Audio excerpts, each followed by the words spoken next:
Hi there. It's me, Fran Costigan, the lead instructor for the Essential Vegan Desserts course at Rouxbe and the director of vegan pastry at Rouxbe. I'm so happy to welcome you to my home kitchen again for the June Essential Vegan Desserts live event. Everyone here is welcome. Our wonderful Rouxbe producer, lifesaver, Patrick sent me some of the questions ahead, and I can see that there are a lot of them. I want to get to as many as possible, hopefully all of them, but I've got some things that I want to show you. Before I get going with the particulars of the event, I want to welcome my newest students who started Essential Vegan Desserts just yesterday. Welcome. And any graduates, people who are in process, and guests, thank you for being here. This is really a favorite part of my month every month. I want to do a little bit of housekeeping, not too much. If you have questions, and I hope you do, just put them in the question queue, which is on the right side of your screen, and I will answer your question. Sometimes I ask a follow-up question. You can just type it back in there. I want to remind my Essential Vegan Desserts students, if you haven't already joined our Facebook group, our private Facebook group for Essential Vegan Desserts, please do. It's a great place to meet your colleagues and ask questions. For example, I need a new stand mixer. I need a new immersion stick. You know, do you have a suggestion? What do you think about this and that? For questions of a technical kind, then you're going to write to support@rouxbe.com, and someone from the team will get back to you really quickly. And you can always reach me at fran@rouxbe.com. So feel free, anybody here, to reach out to me. When you have a question about the course, about an activity, for example, write that in the Q&A on your dashboard. Have a look. In each unit, there is a place for questions and answers, and you may already find your answer there. And remember to read the criteria for each assignment because they change. I am so inspired by the work that I'm seeing, both people who are absolutely new to baking, or that's what they tell me, they're new to desserts, and people who are professional chefs. We've got a couple in the courses here who come in with a beginner's mind, and that's a really wonderful thing. So I appreciate all of that. I think Patrick thank you, Patrick. Patrick put the link to the Facebook group and right here on the right-hand side of your screen. So that is for people who are enrolled in Essential Vegan Desserts. Stay in the group after you've left, after you've graduated. Don't leave, because I really feel like I know all of you, and I want us to stay connected. So let's get right to this topic. It's June. It's halfway through June. It's time for me to think about lightening up summer desserts, or lightened up summer desserts. And what does that mean? Well, it means different things to different people. For me, chocolate cake is always in season. But when it comes to warm weather, and I'm aware of the fact that some of you are in a different part of the world and it's winter. That's one of the best things about Rouxbe, is we have people from all over the world. So you can just put this away and think about this when it is your summer.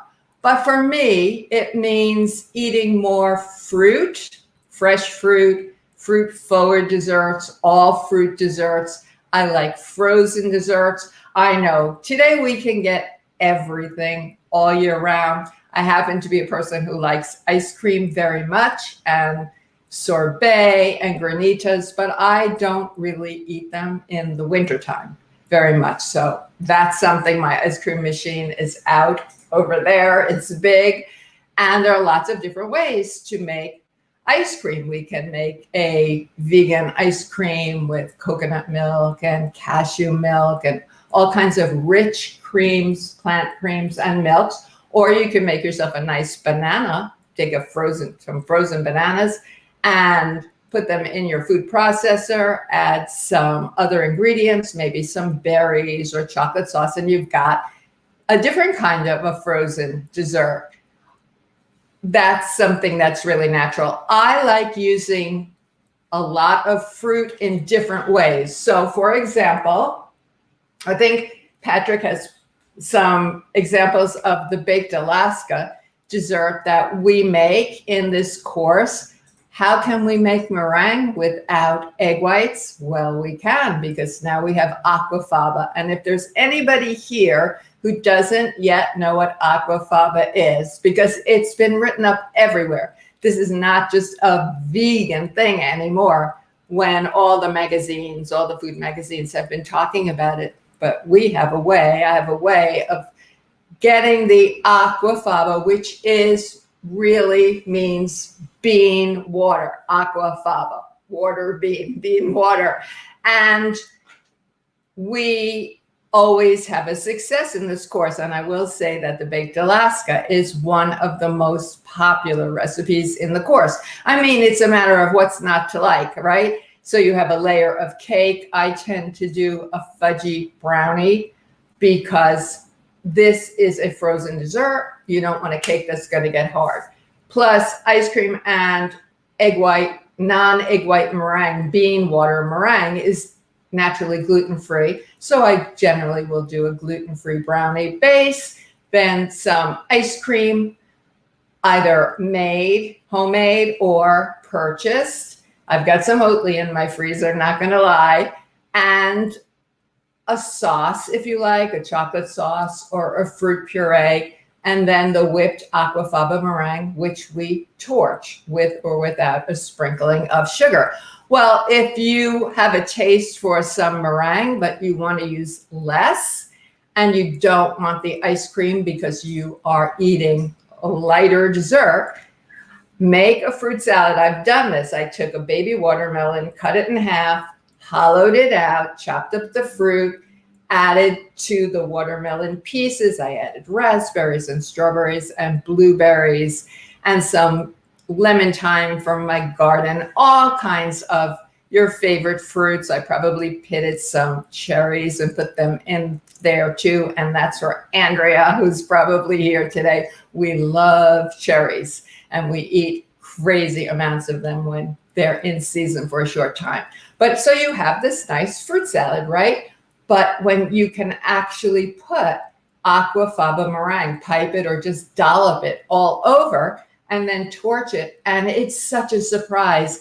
And it just elevates your fruit salad. You can also put some sorbet on your fruit salad or a light cream. And I've got some of the creams to show you. Another dessert that I like to do very much when the weather is hot and I don't necessarily want to heat up my oven for a period of time is what we call the fruit slump. And we have a photo of that. So the one that you're going to see is made with blueberries, but you can make it with any fruit you like. So you cook the fruit filling. You've got to taste your fruit. In a cake recipe, a batter-based recipe, you need to follow the formula. The ingredients are there in a particular proportion for a reason. But if you're making a fruit filling, unless the recipe states otherwise very specifically, how much sweetener to use, if any, depends on the sweetness of the fruit. So this time of the year, my berries are going to be sweeter probably than they are when they're slightly out of season. A way to cut down on the amount of sweetener you need and lighten up your desserts is to eat fruit that's in season, and that's what I do. But here we're making a blueberry, in this case, fruit filling. It's quite a bit more liquid than you would see if you're doing a cobbler or a crisp, because you're going to be making a soft biscuit dough and just dolloping the dough on top of the warm fruit filling, covering the pot with a very well-fitted top. If it doesn't fit well, you can use a piece of aluminum foil. Don't have it touch the biscuits, and you let this cook on your stovetop. And what's happening is that the biscuits are actually steaming, and that's why you have so much liquid in the filling. And it's super easy to do in stages. For example, you make the fruit filling and something happened and you don't want to finish making your dessert, or you're going to be serving it later and you want to serve it warm. Well, what you can do is you make the filling, put it on the back of your stove, even put it in the refrigerator, rewarm it when you make this 1, 2, 3 biscuit topping. I mean, it's really a one bowl thing. And in terms of being a lighter dessert, if you've picked fruit that is very sweet, you're using very little, if any, sweetener. And the biscuits, this recipe serves easily 8 people, 6 people, if you're really big eaters, has a tablespoon and a half of oil in it. That's all. So I think that works for a lot of people. The reason it's called a slump, it's also called a grunt, depending on where you are in the United States, is there's this question: do the biscuits slump as they're cooking, or are you hearing them grunting? I don't know. I never hear them grunting, and I'm not allowed to peek. I have to follow my recipe. So there you go with that. You can make simple cobblers and crisps, which are fruit-based. And we've got recipes for various toppings in the course that work really well. If you're very pinched for time, pressed for time, or you just get a craving and you have to have it and you want it right then, if you've got some granola, add some dried fruit, put it on top, and you're good to go. So I'm going to take a couple of questions now. Elizabeth wants to know what's the best way to make ice cream consistency dairy-free. Main ingredient you would recommend. So the vegan ice creams have exploded in the marketplace. It's unbelievable. So we have oat milk-based ice cream and cashew milk-based ice cream and coconut milk ice cream, and then some that are combinations as well. I have a whole chapter on vegan ice creams in my book, Vegan Chocolate, and I have some that are combined. I haven't done oat milk ice cream because I wasn't using oat milk then. I mean, we just keep getting better ingredients. So the thing is, you want to make a nice, rich base for your ice cream and add a little something so that it doesn't crystallize. And I use a little bit of guar gum to keep my ice creams from crystallizing. There are other things that you can use if you're a person who can't have gums in their diet. And I've learned about this from one of our students, Laura. So I want to thank Laura for educating me. You know, we all learn from each other. And then you want a nice ice cream machine. I have a compressor model, which means I just plug it into the wall and I can have ice cream pretty quickly, and it's delicious. You want your base to be very cold before you start churning it. When I'm at my daughter's house, she has an ice cream machine where the canister goes into the freezer and gets cold, and it works well too. So I hope that helped, Elizabeth. So Virginia has an interesting question. Which desserts do you see trending in the next year, and what's my favorite dessert to make and most rewarding to serve to guests? Well, that's kind of like the second part of your question. It's kind of like asking me, which of my 4 grandchildren do I like the best? Because I have a couple of favorite desserts, and at this point, I know which ones tend to make people swoon. And then again, if I'm serving desserts, well, it depends. This week was my birthday, I will tell you that, and I had a wonderful birthday gathering with a bunch of my friends in Philadelphia. We met on a rooftop. We had 4 of us were Rouxbe. 4 people were Rouxbe graduates. I had Essential Vegan Desserts and I had Plant Pro. We just happened to live near each other and love each other. So you can imagine that the food was delicious. It was delicious. But for a birthday, I tend to make the chocolate cake to live for, which was my breakthrough cake when I transitioned from the non-vegan, the tradition, what's called the traditional pastry kitchen with butter and eggs and white sugar and cream and those ingredients that I wasn't going to be using anymore because I decided to follow a vegan diet or a plant-based diet. And I was determined to make a chocolate cake that was going to be really great. And it took me it took a long time, but it is that cake. So that's my favorite cake for a celebration. It was also Rip Esselstyn's wedding cake. So the cake can be made, the original version is made with wheat flour, a portion of AP and a portion of whole wheat pastry flour. There are a couple of different sweeteners. There's some maple syrup in the cake, so it stays super moist. It's made with a really high quality Dutch processed cocoa powder.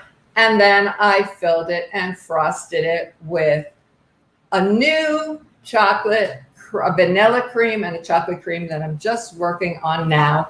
And I really like that. Oftentimes I'll just pour some ganache glaze over that. Another dessert that is always a hit, again, is the baked Alaska, because for many people, they hear baked Alaska, that's a really old-fashioned dessert that's having a moment again. So it's one of the desserts that's trending for some reason. Probably a food writer got a hold of it, and it's definitely trending now. And people go crazy. They go crazy because it's everything. It's cake, it's ice cream, and it's very dramatic with the white meringue that's torched. And people tend to like it torched a lot because then it tastes like marshmallow. For sure, desserts that are trending are lower in sugar with the inclusion of more healthful ingredients. And these are the kinds of desserts that we're making in essential vegan desserts. We're using whole grain flours, natural sweeteners. It's a dessert course. So we are using sweeteners, we are using some fats, but everybody can take, it's very important to learn foundational technique. That was very important to me in building this course, and the Rouxbe team, of course, is all about technique. So you make a recipe the way it's written, assuming that it is a reliable recipe, and all of ours are very reliable, that's for sure. And then you can make adjustments. But that's what I think you're going to see. I think you're going to see desserts that are considered healthier, but still dessert. I think you're going to see old-fashioned desserts like baked Alaska and slumps come to the forefront again. And I think you're going to be seeing some interesting combinations, more of a use of herbs and spices. I love rosemary in some of my shortbread cookies, and I've been using some tomatoes because the little tomatoes are so sweet now. I'll add them into a fruit cobbler or something like that. I think that's what's going to happen, Virginia. Kathleen says hi from England. Well, hi there. Thank you for being here. Kathleen would like some tips on what to do with summer fruit that's slightly past its best, such as berries that are starting to soften and bruise. I agree with you. We don't want to throw things away. I'm all about no food waste. So I certainly want to use everything. What I do, here it is. When I bring my fruit home from the market, I take it out of whatever container it was in and I pick through it. So if there is anything that is bruised, and sometimes even when you're buying fresh fruit, you get a bruised one. What do they say? Like one bad apple spoils the whole bunch. Well, it's the same thing with the berries. And then I don't usually wash them until I'm ready to use them. But over time, the fruit is going to get softer. Sometimes if I have more fruit than I can use, even if it is slightly past its prime, like your berries are starting to soften, you can freeze them and use them to make fruit desserts. You might have to cook your dessert a little bit longer because you're starting with frozen fruit.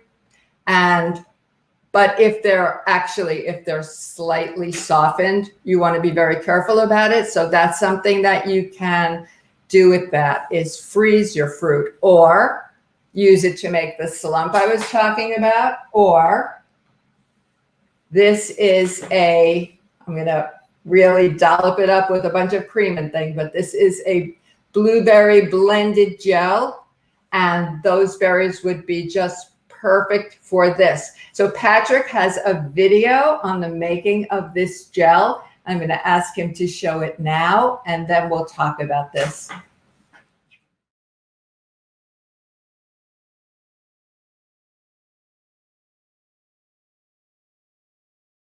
To make a basic fruit gel, start by hydrating the agar with a liquid. In this case, we are using an organic, sugar-free apple juice.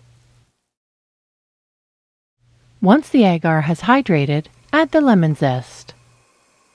Over medium-low heat, bring the liquid to a boil, stirring once or twice to ensure the agar has been fully incorporated. As soon as the mixture comes to a boil, reduce the heat and cover to prevent the liquid from evaporating.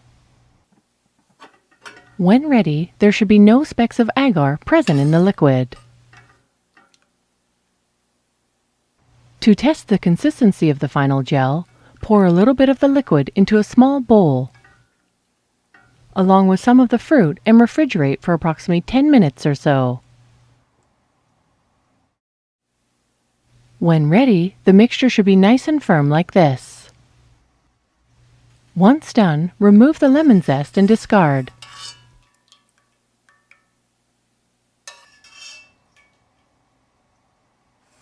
Next, slowly whisk in the slurry and bring to a gentle boil.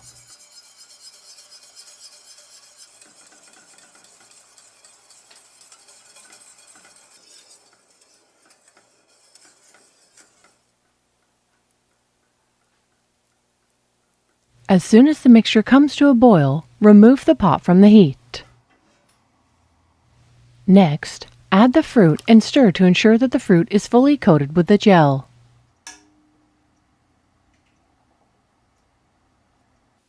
At this point, pour the mixture into a shallow casserole dish and cool at room temperature for approximately 15 minutes. Then place the mixture into the refrigerator and let set for another 20 to 30 minutes. Okay, that is the caliber of video that you see in our Ruby courses, and that is Dawn speaking and demonstrating. Dawn is the co-founder with Joe Girard of this wonderful Ruby program. So I want to show you something. This is a gel that I made yesterday that is firm, and the reason that I'm showing you this is, unlike gelatin, agar, which is sea vegetable, can be re-warmed, re-liquefied, and adjusted. So I'm actually going to put this on the stove.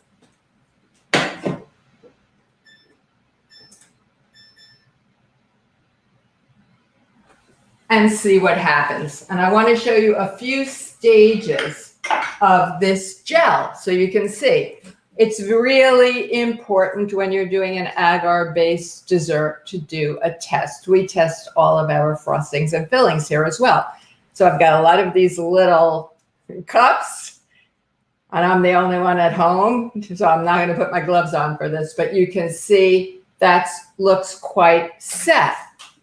This one is less set. Now they might look the same, but how do I know that? I know that because I tasted them. You need to do some tasting, and you're going to decide what you need for your own purposes after you do the gels. So I blended, I did just what was in the video. I did a test before I refrigerated the gel with the blueberries. And then I used a food processor, and I didn't go super, super fine because I like pieces of blueberry in here. I did a quarter of a recipe. I made 1 cup because I'm lightening up and I don't want to have a whole lot of dessert here. Usually my neighbors line up after a live event. They're like, what did you make? We want it. And this is people who are not vegan. But you can go further. You can add more fruit. You can add more liquid to make a sauce. So I would have a gel and a blueberry sauce as well. But I want fresh blueberries on here because it's it's just a great way to get fruit in your diet. And so they say people aren't eating enough fruit. This cream, this lovely cream, is a softer version of the vanilla pastry cream that's in the course. That is just absolutely luscious. What I did was I added a little bit of powdered freeze-dried strawberry to the cream, and I made this sauce to taste.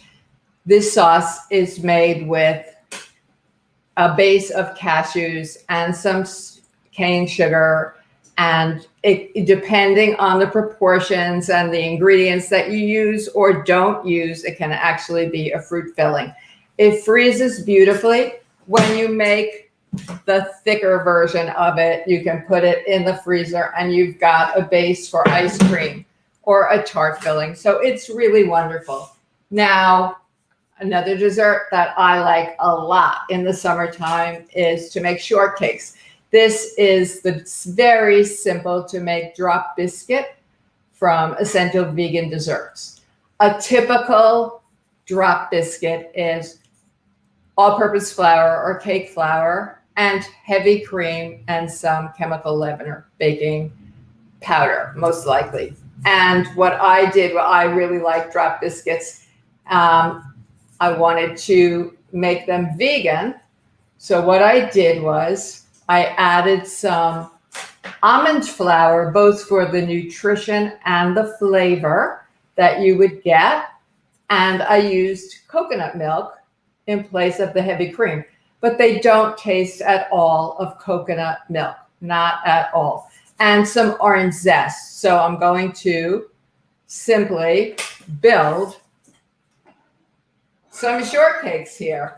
So what can I do? I can use some of the strawberry cream. I can use some of the vanilla cream. And I actually have some rhubarb puree. That would be a way to have a really nice strawberry and rhubarb dessert, but with in a slightly different way. Or just have this with some of your favorite jam. Always put some fruit on the plate if you can, because it's good for you. And what I did here was I have some cut up strawberries. When you macerate fruit, these strawberries were not especially sweet. These were not from my farmer's market, but they are organic. For me, you do the best you can do, and it's certainly a personal choice. But I did see that strawberries were #1 on the Environmental Working Group top 10. What do they call it? I don't remember. Somebody here is going to remember, but it's the clean 15, the dirty dozen and the clean 15. So when you macerate fruit, you put a little bit of sugar on the fruit and set it aside, and then the liquid, the juices come out. You have this lovely fruit with harder fruit or out of season fruit. You're not going to get it. I decided today to just use, this is like 2 teaspoons of maple syrup is all. And this will be the fruit for my strawberry shortcake, which I'll build right over here. And I apologize for not having, I don't have a beauty plate here because I've got all these gel things on it. But these bake very quickly from very few ingredients.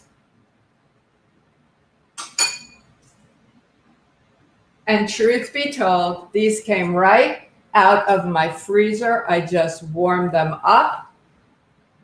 And then I have these really yummy biscuit shortcakes that I can enjoy and serve and be very happy. This is a light dessert. It's not a big dessert, but it's super satisfying and it feels like dessert. So that's something that I wanted to show you. The agar gel that I blended, this is agar that was set more firmly, and I cut them into shapes, and I would probably do something interesting with them. And I just had to show off. This is lemon thyme from my garden. So I'm super excited about that. I did want to show you this gel dessert that I was showing you earlier came out of the refrigerator, not the freezer, about 10 minutes before this event started. So let's say 3:50. This has been out for hours. So agar gels stay set at room temperature. And since I'm talking about agar, I'm going to show you some. So this is agar powder, and this one says super agar. So you're probably going to be using less. And these are the flakes. Eden is a brand that has very strong agar flakes. We have a whole unit on agar in the course. And there is a difference between the flakes and the powder. You can't just make powder by powdering the flakes. The powder is 3 to 5 times as strong as the flakes. But agar is what I call a secret agent ingredient in vegan desserts, because yes, you can use it to make a gel or a gelatin substitute. However, in combination with the starch, and I don't think that I told you that there was a starch slurry in here to make this taste creamier, it becomes a very important technique for replacing eggs and things like that. So I'm going to go back to the questions for a moment. Josette is asking, how difficult is it to convert traditional dessert recipes to plant-based or vegan? Well, Josette, it takes some doing, that's for sure. It isn't always a one-to-one swap because, for example, there are many different vegan butters now. I'm not talking about margarine. Margarine is a hydrogenated product. That's all we had 25 years ago. It isn't healthy. It doesn't taste good. We have some good tasting, for example, vegan butters now, but they're different. I happen to like the taste of Miyoko's creamery butter. It's delicious. She's got the chunk and now an oat-based butter, but there's more water in her butter, and she doesn't use any palm oil, which is a plus for many people. At room temperature, after a while, that butter is going to go back to its liquid state. We have butter now, vegan butter. One of them is called Flora butter, Flora, that does have palm oil, which for some people, as I said, is problematic. They have a sustainability statement. You have to make up your own mind, but that butter is very high fat. It's 81%. I'm almost positive that it's 81%, which is just about the 82% butter that you would use in Chef Jackie's French pastry course. And you can do the same things with that butter. You can do puff pastry. You can do anything that you would do with butter. So the real answer, to bottom line your question here is you have to learn technique in the same way that you would in any pastry course. You have to learn about the different ingredients. Does oat milk work the same as soy milk, work the same as almond milk or rice milk, and the different sweeteners? But it's definitely doable, that's for sure. I mean, I left the traditional world 25 years ago when none of these ingredients were available and was able to get some really delicious, not that's good for what it is, but really delicious vegan desserts for everyone that are reliable in terms of making them. Marina has an interesting question. What's the difference between creme anglaise and creme patisserie? So that's a really interesting question, Marina. I remember being in traditional pastry school and making creme anglaise, and standing over the pot and watching for a first wisp of smoke, steam, because they're both custard based sauces, and you don't want the eggs to curdle at all. So I call creme anglaise more of a pouring cream, and creme patisserie is the same basic ingredients. It's sugar, milk, cream, with the addition often of flour. And so creme patisserie is thicker. We have a vegan version in this course, a vanilla pastry cream, that can be adapted. So you can make it as a pouring cream, you can make it as a tart filling, and that works. I hope that answered your question, Marina. Hannah wants to know, what's my current favorite fun or unique summer dessert? Well, I think my most unique one at the moment is this fruit salad I was talking about earlier, with the addition of some super sweet cherry tomatoes and aquafaba meringue. I think that's a blast, and everybody's really surprised. Also, I had a student take watermelon, a big watermelon, cut in circles and make a tiered cake. I didn't think this was going to work, but you see, I learned from everyone. And she applied aquafaba meringue to this cake for her child's second birthday cake. So I think those are pretty cool. But if you add some interesting herbs and spices to your fruit mixtures, you're going to have a fun time. Janet wants to know, does this session include the option to eliminate processed sugar from desserts? We don't use any processed sugar in essential vegan desserts. We do use some cane sugar, but organic or vegan cane sugar, and they're usually one or the same, hasn't been filtered through bone char, hasn't been bleached. So it still retains some of the molasses that's inherent in the cane.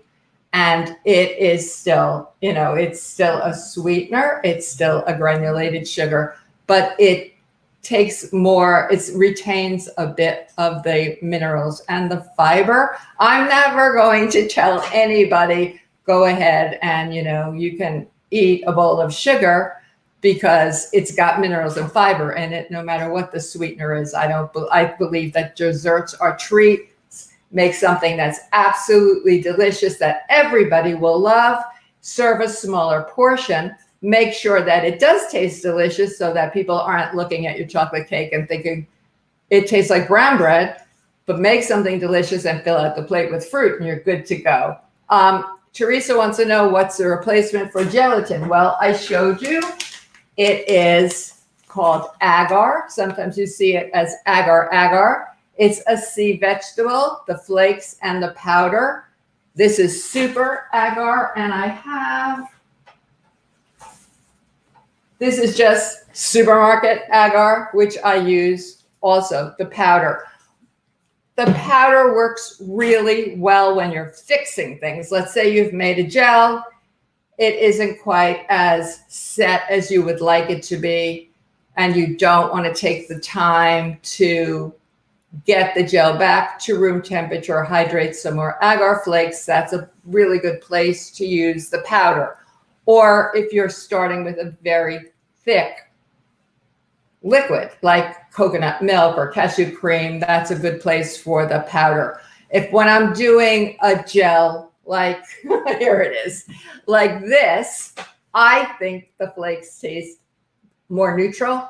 Supposedly, I was taught that agar has no flavor.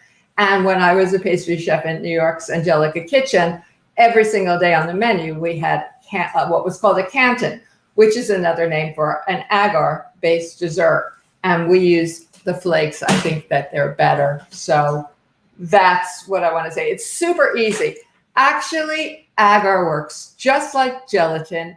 You still have to bloom it. That's why we hydrate it. I really push that in the course. But it's easier than bovine gelatin because you can remelt it and work with it that way. And it sets up at room temperature and it doesn't melt. So I'm a big fan of agar. Elaine wants to know what you can do with coconut cream. Well, there's lots of things you can do with coconut cream. I buy full fat coconut milk. I almost never buy, excuse me, the cans that are called coconut cream. I think I need a sip of water, excuse me. And you can use it to replace heavy cream. You can whip it. If you're thinking about whipping it, you refrigerate your can of full fat coconut milk at least for 24 hours, maybe longer. I've got a couple of cans in my fridge at all times. There always is that errant can where the fat, the coconut cream doesn't rise to the top. Nobody knows why. So you keep a couple of cans and then you can whip it with a whisk attachment and a little bit of powdered sugar and make a coconut, like a coconut whipped cream. There is a recipe in Essential Vegan Desserts where we use coconut milk, full fat, coconut cream with agar and a starch slurry. Allow it to set and then whip it as a way to make another kind of a frosting. I mean, if we're talking about savory foods, coconut milk is great in all kinds of Indian-based desserts and savory food too. Regina wants to know, I've made some custards using arrowroot. Oh, this is a great question. Thank you. And often I get a stringy, slimy result. So in my chocolate pudding recipe, I have a note. Do not use arrowroot. You're going to get a slimy, I probably use a more technical term, but that's what happens sometimes with arrowroot. So arrowroot and cornstarch are thickeners. They thicken your mixtures and they actually work 1-to-1, the same amount if you're subbing them. But arrowroot comes to thicken just before the boil or just at the boil. So if I'm doing something with arrowroot and I see those bubbles starting to happen, I lift that pot right off the heat. I don't want it to go further because it will thin out. With cornstarch, and I'm talking about you make a slurry with these ingredients, which means you get them dissolved in some cool liquid most of the time. Chocolate pudding, the starch goes in with the sugar and the cocoa powder. For example, cornstarch has to be cooked longer. So I think for certain applications, it is definitely better to use cornstarch. I use organic, non-GMO cornstarch. They're available. So now Karen is saying, I'd like to use agar in an acidic application, fresh lemon juice. She remembers reading about agar not behaving as expected. Well, in the course, we actually have the formula. Acids break down the gelling capacity of agar in the same way they do with gelatin. So you're going to probably use about 30% more, but you're going to need to do some testing, Karen. So that's your workaround. Try it. Try a half recipe, try a quarter recipe with a certain amount, take really good notes. And then if our mixture hasn't gelled as much as you'd like, you're going to need more agar. If it's gelled too much, you're going to need more liquid. Emma wants to know, what can I use beside cane or white sugar to make my aqua meringue fava white? Well, she says that she used coconut sugar and was pleased with the taste, but it was a duller brown color. Well, coconut sugar, which is a nice sugar. It's a granulated sweetener. It's coarse. I like to grind mine first and keep it tightly closed in a jar. Has a kind of a caramel or a very light molasses taste. I'm surprised in a way that you were able to do your aquafaba with coconut sugar because it doesn't always work.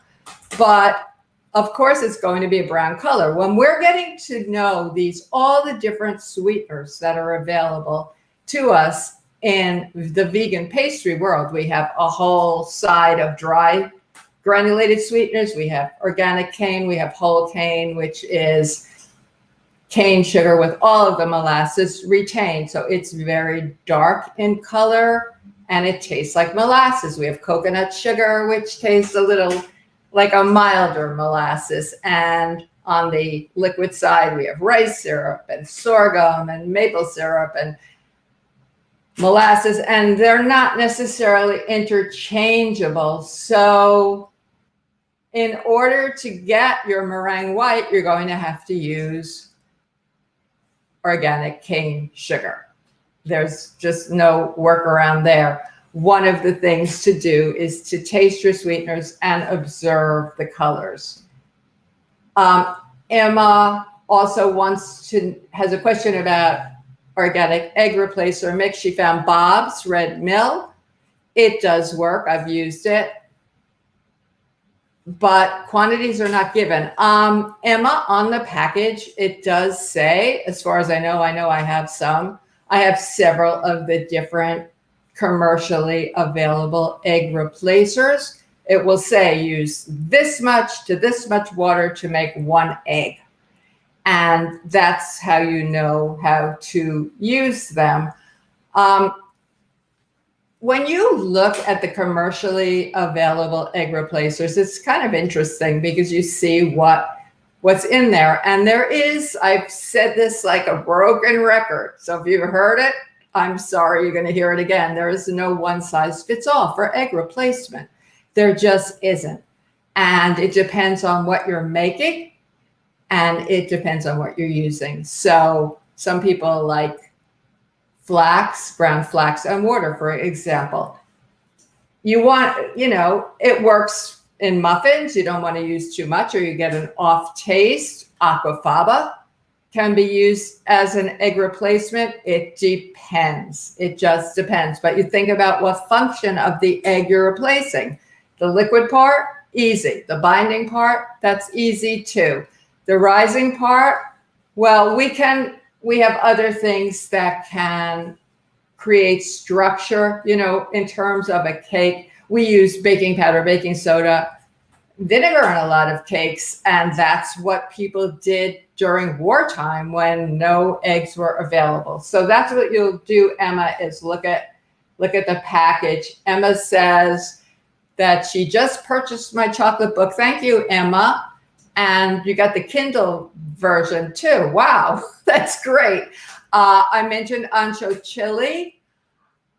So I'm a person that has a palate that does not go for spicy food at all. It's just something that I don't care for. And things that have a little bit of spice where people say that's not much, tastes really spicy to me. But I think ancho chili powder, which is kind of smoky, is so delicious. And I use it. It's not something you have to have, but I do a truffle with I infuse the plant milk with some ancho chili powder, and I love it. I actually used it in the batter for the chocolate cake to live for that I made as my birthday cake this week. And I was cautious about it, but sometimes I've done it really spicy. So that's what you can use it for. Use it in some Mexican chocolate desserts. It really works really well. Anne wants to know, are these lightened up summer desserts completely plant-based? Every single thing that I do is completely plant-based. I have been doing vegan desserts for well over 25 years now when I left the traditional pastry kitchen.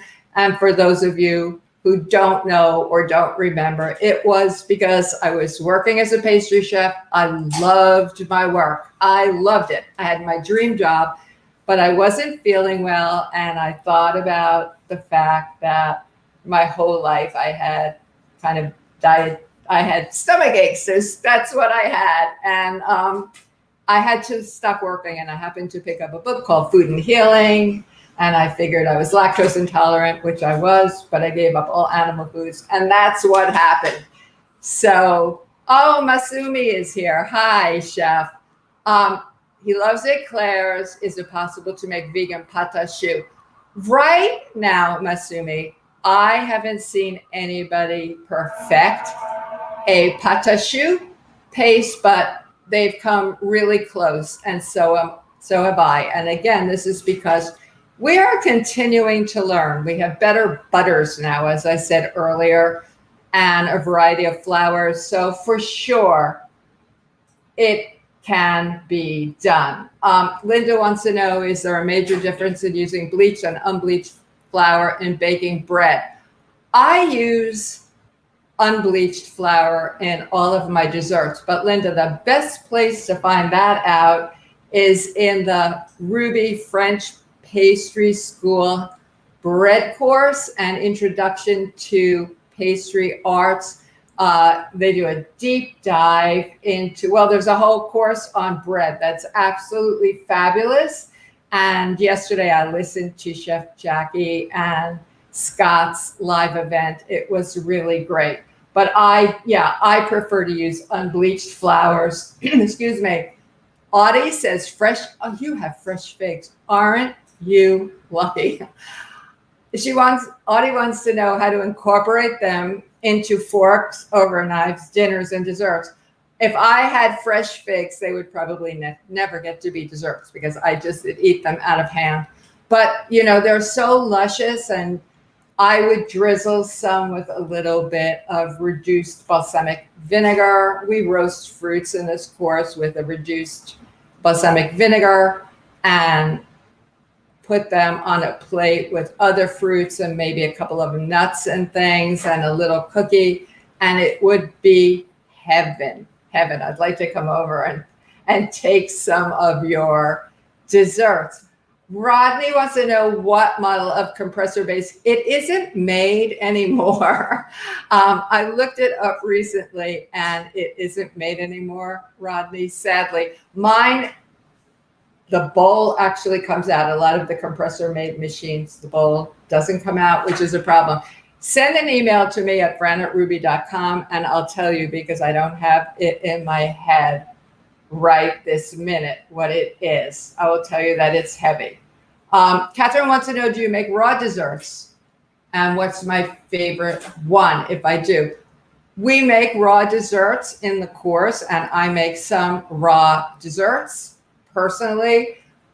They are not always my favorite. We have some really delicious ones because I think oftentimes raw desserts are so heavily reliant on nuts and coconut and dates that sometimes to me, they all taste the same and they're really heavy. But we have a chocolate torte that's raw in this course that does use some chipotle chili powder actually in the crust. That's absolutely delicious. So recommendations for preparing them is one, find a reliable recipe. Don't just go out there and do a search online and pick some random recipe. You don't know who wrote it. There's no conversation about it. But use my recommendations for doing raw desserts would be my recommendations for doing any dessert. Make sure the recipe is written by someone reliable. Make sure you read the recipe all the way through before you get started. Do a mise en place. Get everything prepped. With raw desserts, you're going to probably need to soak some nuts, maybe soak some dates, chop things, and so on. A mise en place is going to change your life. We really stress that at Rouxbe, and it really does mean getting everything together and doing it, and then following the recipes really carefully. A lot of raw desserts have to be frozen, stay frozen, so that's it. We have somebody here from Oslo, Sindre. I'm sorry if I said your name wrong. What are ways I can treat cashews to get fuller flavor when soaked? Frying them before the soak? No.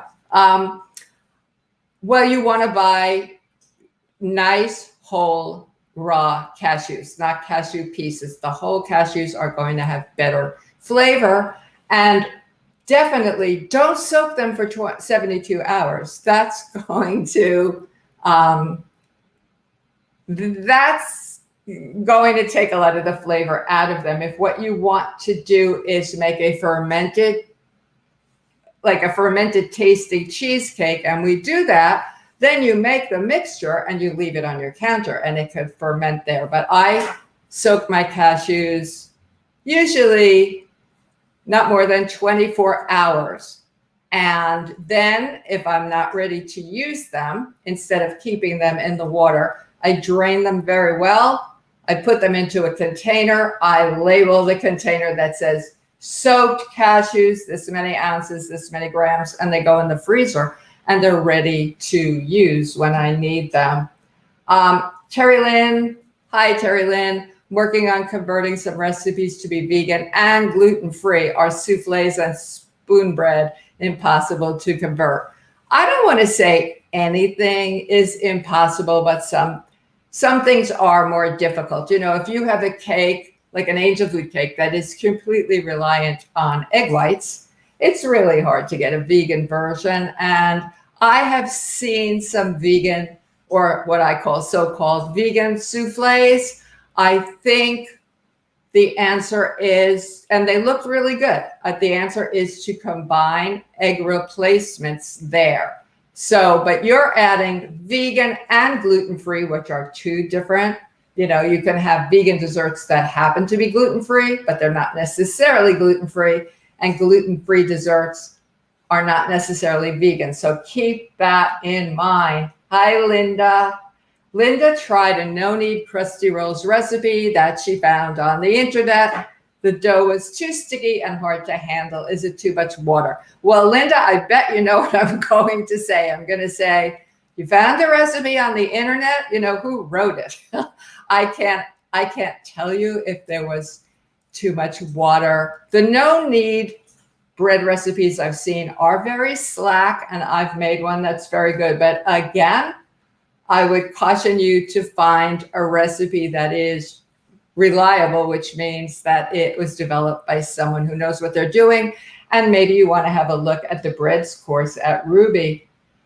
Sherry wants to know how long the class is going to be. Sherry, I don't know if you mean the live event, which actually is probably going to finish up in the next 5 or so minutes. The course is 90 days. Essential Vegan Desserts is 90 days. Some students finish it earlier and some students get an extension. So it's completely self-based. Delma wants to know, what's a good substitute for butter in a cake recipe? I'm able to sub banana and applesauce and cookies. Well, you can use vegan butter, of course, if you want to, but we have students here who are using fruit pastes to replace fat. Butter is fat. So whether it's butter or oil, it's fat. To replace the butter in cake recipes.